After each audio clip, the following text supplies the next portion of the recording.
आदित्य डेरेच्या बहिणीच्या घरी जागरण गोंधळ होतं. दीदीचं तर जाऊ देच बरं का, पण दाजींनी एकदम धमकी देऊन टाकली होती, जर आदित्य तू आला नाही मग पाय. भाऊन ते बोलेरो घेऊन आले होते, मी दुसरी गाडी घेऊन येणार होतो.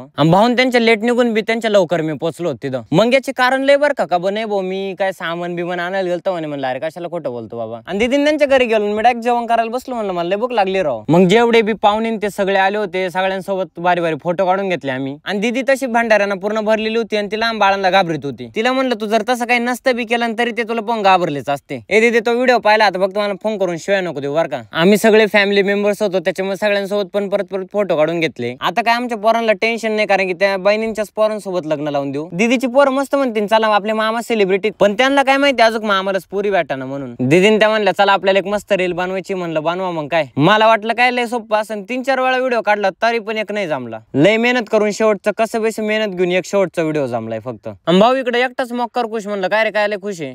तो म्हणतो महेश डेरेचे आता 1 लाख फॉलोअर्स होणार आहे. म्हणलं वा मग काय पार्टी दे. तो म्हणला नको आता तुलाही झालं जायगाड्या पहिलं पुण्याला. आता म्हणलं दीदीचं जागरण आहे, जागरणातलं जेवण अजून मा बाकी मग जाईन. बरं जाऊ दे सगळं, दीदीचं जागरण आता झालेलं आहे आणि तुम्ही आपले लवकर 7 लाख फॉलोअर्स कंप्लीट करा बरं का.